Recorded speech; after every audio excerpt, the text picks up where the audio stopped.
actually. Okay, so the CA was passed in 2019, and of course, Amit Shah himself indicated it was the first step towards disenfranchising Muslim citizens of India. Massive countrywide protests led by Muslims, but including all citizens, all sections of society. What was remarkable, we remember, what was remarkable about these protests was the performances of the preamble to the Constitution, and the 24-hour sit-ins occupied public spaces for months in different parts of the country. As we know, these sites became festivals celebrating the Constitution through music, dance, spoken word performances, speeches, wall art, and periodic recitations of the preamble as we did today. In addition, public readings of the preamble were organized at multiple sites of the country, and we know that women overwhelmingly led these protests. We know about Shaheen Bagh, and so on. So that's another space where the Constitution was performed as an insurgent document. Chandrasekhar Azad, founder of Bhim Army, a mass social movement for dignity for Dalits, has been arrested more than once. What is the iconic image of Chandrasekhar Azad that comes to your mind when I say his name? You see this very elegant figure with the fabulous moustache, this handsome young man holding up a copy of the Samvidhan. That is it. And in his body, he performs resistance to the Brahminical order because, as you know, Dalit men have been lynched for much less than trying to look smart and grow a moustache.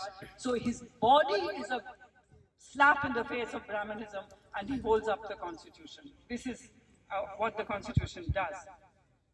So these are a few instances of the ways in which the Constitution has been owned, reiterated, and cited as the source of political legitimacy by different kinds of movements challenging injustice in the 21st century. The judgment that decriminalized same-sex relationships, that judgment, the movement for it, the huge queer mobilization for that judgment invoked the Constitution, invoked the idea of constitutional morality. The Pathargadi movement across the tribal regions have the preamble to the Constitution inscribed on the pathars, on those stones which reflect their ancient traditions. It's the preamble to the Constitution that is written on those stones to say that these lands are ours, you cannot take these lands and hand them over to corporations, and for citing the Constitution, they are arrested for sedition.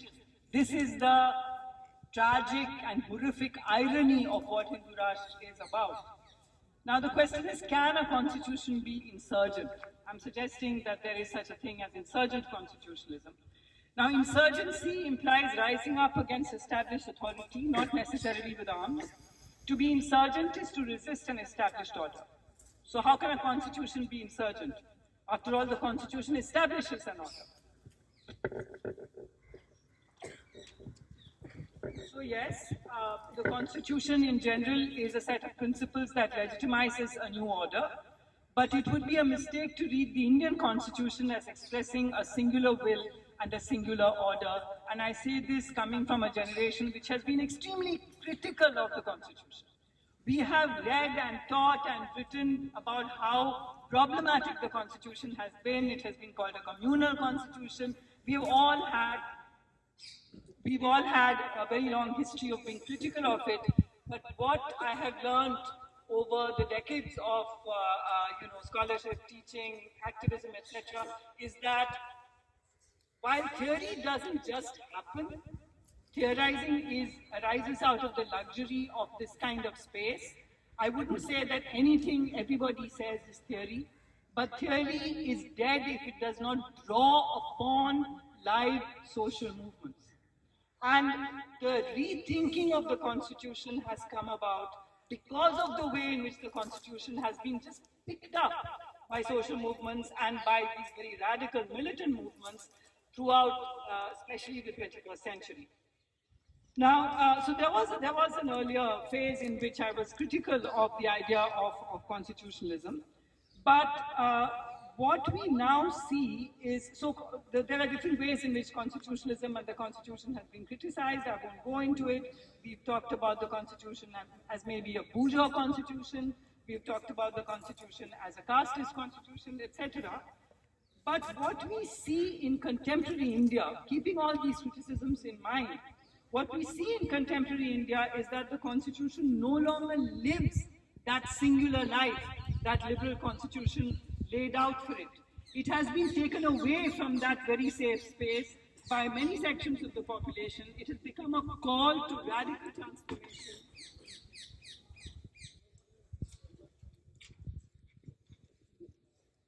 And it has broken out, the constitution has broken out of the confines of the liberal imagination that attempts to keep it in the safe custody of constitutional experts. There are two reasons for this, I suggest. First, the Indian constitution is not merely a liberal document in any sense. It reflects a variety of political opinions from left to right, emerging from a mass anti-imperialist struggle, and therefore it tried to balance individual and community, equality and special provisions for historically disadvantaged groups, the drive towards industrialization and the rights of the peasantry. So when the Pathalgadi movement says that the preamble protects our rights, this is one element of the constitution, which was at the same time, of course, also trying to promote industrialization.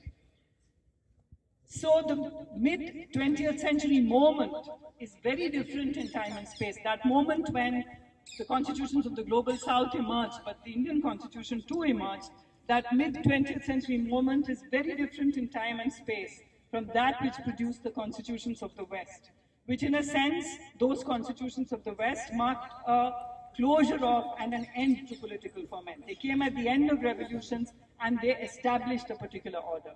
But the Indian constitution is seen by all the participants in the Constituent Assembly. If you look at the Constituent Assembly debates, they're out there, they're online, they're available. Please go read them.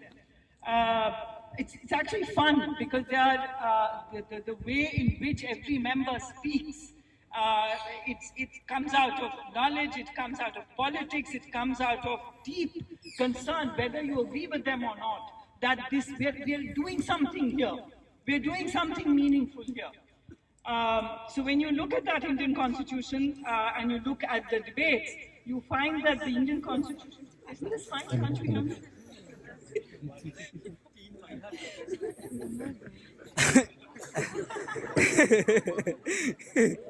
now have a bouquet of mine. Is this better?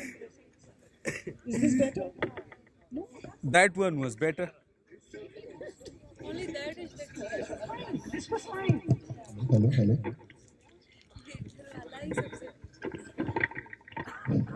It ain't broke, don't fix it. This was fine. Anyway, can you hear me now? I'm almost done actually. So what I was saying was that there are two reasons why the Indian Constitution surprised us. There are two reasons why the Indian Constitution acquired this life in the early 21st century, which we were, and when I say we, I mean people like us, academics, were surprised. And then we tried to figure out why it was available for this insurgent practice.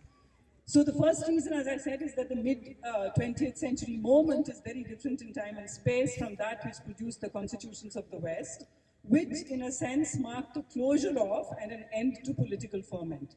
But the Indian constitution is seen by all participants as the beginning of a journey towards what the preamble promises. So the preamble is at the beginning of the constitution, but it is something that is a future promise. This is what we will seek to secure to our citizens. The second reason why the constitution is emerging as the banner of revolt for some struggles is the nature of Indian democracy, which has rarely remained confined to participation in elections. Of course, there are many movements and political struggles that would not accept the Indian constitution as a basis of legitimation. So I'm not saying that this is the only form of resistance there is, and I'm not going to delegitimize those. I'm looking at how the constitution has acted as a banner of revolt for some movements. And when you look at that, when you look at these movements, which express their anger towards governments by reasserting the vision of the constitution, the explosion of mass movements across the country over the past decades, especially over the term of the ongoing regime since 2014,